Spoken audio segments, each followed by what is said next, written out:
Put your hands where I can see them. Marcus froze. Officer, I think there's been a miss. Quiet! The female cop barked, stepping closer. You match the description. Hands up, now! Marcus slowly raised his hands, calm but bewildered. I just left the courthouse, officer. Before he could finish, she shoved him hard against the hood of her cruiser. His briefcase hit the pavement with a thud, scattering papers. I said quiet, she snapped again, pressing her forearm into his back. Her name tag gleamed under the sunlight. Officer Rebecca Thompson. Officer Thompson, Marcus said evenly, I'm asking you to stop. You're making a very big mistake. Oh, I'm sure I am, she sneered, cuffing him roughly. They always say that when they get caught. 2 more squad cars rolled in. Officers Martinez and Davis stepped out, watching casually as Rebecca tightened the cuffs. What did he do? Martinez called. Rebecca smirked. Loitering, resisting, maybe a little attitude. Marcus turned his head slightly. Resisting? She ignored him and spoke louder. And I think he tried to grab something. Probably a weapon. Marcus exhaled slowly. You're lying. Rebecca leaned in close to his ear, her tone low and venomous. You'll wish I was. By the time she threw him into the back seat, a small crowd had formed near the courthouse entrance. A young intern with a phone out whispered, Wait, isn't that Judge Washington? Rebecca shot her a glare. Turn that off. This is police business. Marcus stayed silent, his mind racing. He'd seen arrogance before. But this was different. This was abuse wrapped in confidence, prejudice disguised as procedure. She slammed the door shut and strutted to the driver's seat. You people never learn, she muttered under her breath, starting the engine. At the precinct, Rebecca's tone changed from fury to mock professionalism. She typed quickly at her desk as Martinez leaned over her shoulder. Make sure the report says he resisted, Martinez murmured. That'll stick better. Oh, I already did, she said with a grin, and I added that he became aggressive. You saw how he was talking to me, arrogant, like he owned the place. Marcus sat quietly in the holding area, wrists sore, eyes steady. When Officer Davis brought him a cup of water, Marcus spoke calmly. You ever wonder what happens when the person you're arresting actually knows the law better than you? Davis chuckled nervously. Yeah, sure. And I suppose that's you, huh? Marcus just smiled faintly. We'll see. The next morning, the hearing was scheduled, ironically in the same courthouse where Marcus worked. But instead of sitting behind the bench, he was escorted into the courtroom in handcuffs. Rebecca was already there, chin high, ready to testify. The substitute judge, an older man named Judge Parker, glanced up from his papers. Mr. Washington, you are accused of resisting arrest and assaulting an officer. Do you have legal representation? Marcus met his gaze calmly. I'll represent myself, Your Honor. Rebecca smirked. Of course he will. Judge Parker sighed. Officer Thompson, please present your account. Rebecca stepped forward confidently.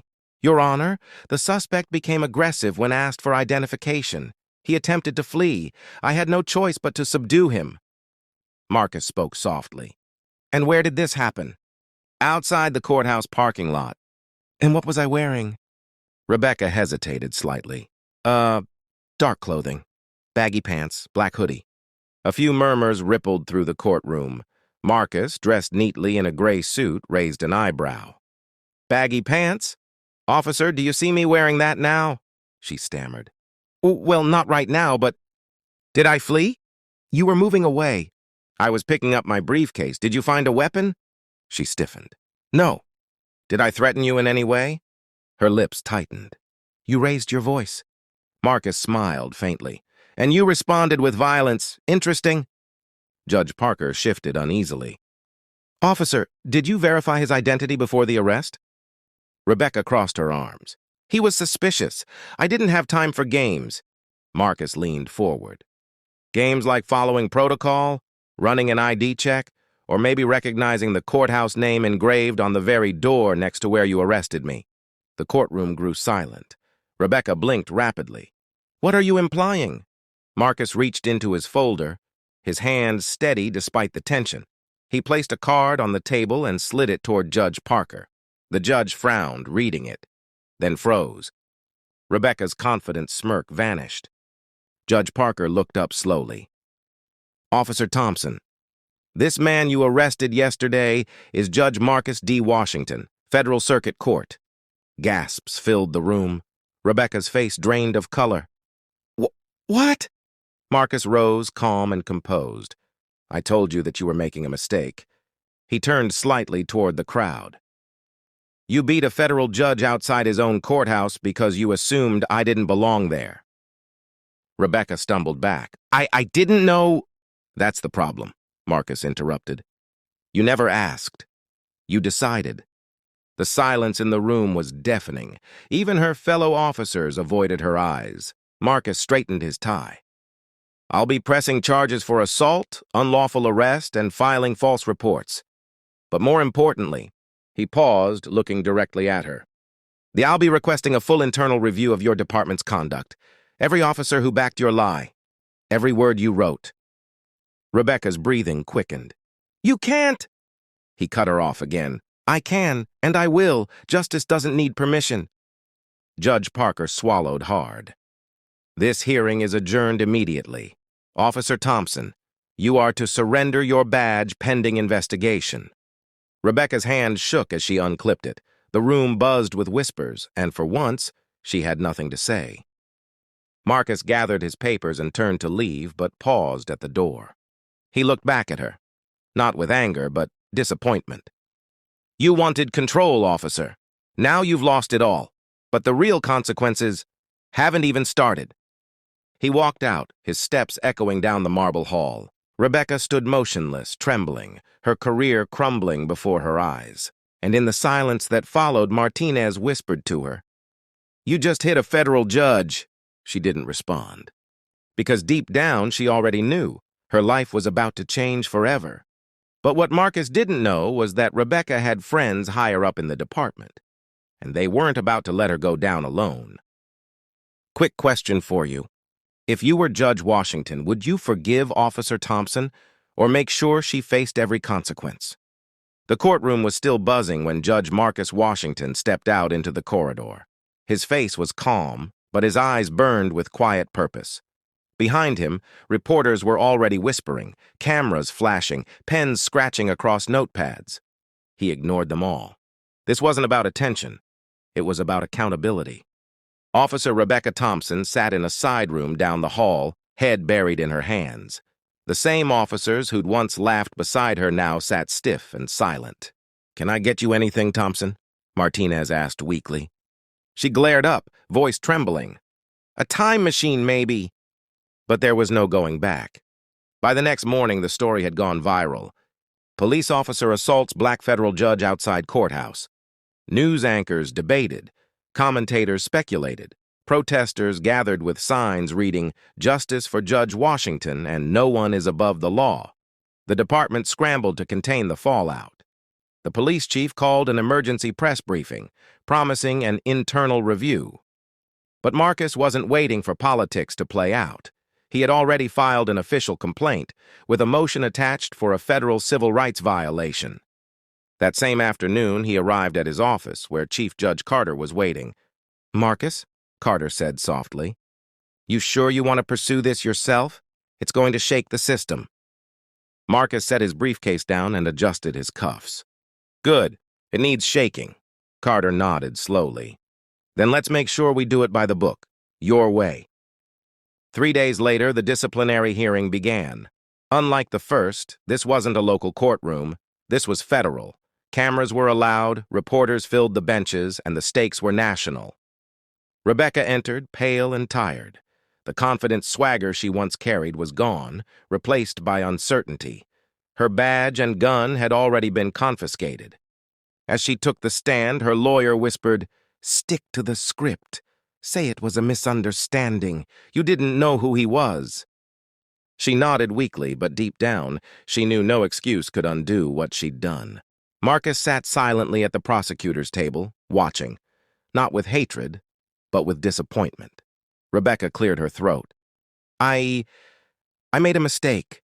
It wasn't racial. It wasn't personal. I just reacted to a situation that got out of hand. The prosecutor leaned forward. You reacted by striking an unarmed man with your baton and filing a false report accusing him of resisting arrest. She hesitated. I thought he was dangerous. Marcus's voice broke the tension. Calm, measured, precise. Dangerous? He repeated. Because I was walking from my courthouse with a briefcase? Rebecca didn't respond. Marcus stood. Officer Thompson, you didn't see danger. You saw color. You saw assumption. You saw everything but truth. The judge presiding over the hearing, Chief Judge Carter himself, nodded. Continue, Judge Washington. Marcus took a breath. What happened that day wasn't just about me. It's about every man and woman who's ever been treated as a threat before being treated as a person. The uniform you wear carries power, but power without respect is just fear. The courtroom went still. Even Rebecca's lawyer looked down. Marcus placed a USB drive on the table. This is the unedited footage from the courthouse security cameras. The screen lit up, showing the entire altercation.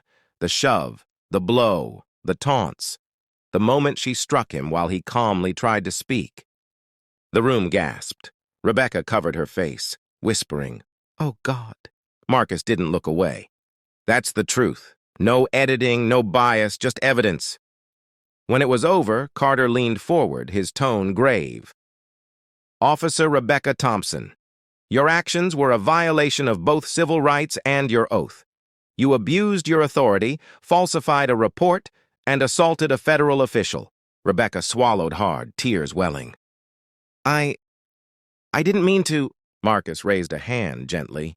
Meaning isn't the same as accountability. The judge continued. Effective immediately, you are stripped of your rank and dismissed from law enforcement. You are also ordered to undergo mandatory ethics and sensitivity training before any reinstatement consideration, which this court highly doubts will occur. Rebecca's eyes filled with tears. Her career, 15 years of work, gone in seconds. As the bailiff approached, Marcus spoke softly. You thought you were above the law, Officer Thompson. But the law isn't a weapon, it's a mirror. It reflects who we truly are. Rebecca bowed her head. I'm sorry. Marcus nodded slowly. Then start by meaning it. Later that evening, Marcus sat in his office as the city skyline glowed behind him. Chief Carter entered quietly, carrying a folder. She's officially out. The department's opening a racial conduct review and they're changing training policies. You made waves, Marcus. Marcus leaned back. Not waves, just ripples. But maybe they'll reach someone who needs to see themselves differently. Carter smiled faintly. You could have asked for more, damages, public apology. Marcus shook his head. I didn't do this to punish her. I did it to protect the next man who looks like me from going through the same thing. The two men sat in silence for a moment, the weight of justice hanging in the air, not heavy, but cleansing. That weekend, Marcus visited the same courthouse steps where it all began. The sun was low, golden light stretching across the marble. He paused, running his hand along the stone rail where she'd pinned him days ago. For a moment he closed his eyes, not in anger but in reflection. A young officer approached, nervous but respectful. Judge Washington? Marcus turned. Yes? The officer shifted awkwardly. Sir, I just wanted to say, what you did, it changed how I see the badge. My dad showed me your case. Said it's time we listen more than we talk. Marcus smiled gently. That's where change begins, son. Listening. The officer nodded, saluted, and walked away. Marcus stood there a while longer, letting the quiet speak for itself. That night, he sat by his window at home, city lights twinkling below. He opened his journal and wrote, Justice is not revenge. It is the restoration of balance, a reminder that truth always waits, even when people don't. He closed the book softly and whispered, and today, truth finally spoke. In a world where power can corrupt and fear can blind, the strongest act of courage is choosing restraint when you have every reason to retaliate. Marcus didn't win because he was a judge. He won because he stayed human when others forgot how. Life lesson. Power doesn't define justice. Character does. Never let anger make your choices, or you'll become the thing you stand against. Question for you. If you were in Judge Washington's place, would you forgive Officer Thompson or make sure she paid for every action? Comment your thoughts below, and don't forget to like, subscribe, and hit that notification bell for more stories where truth proves stronger than power.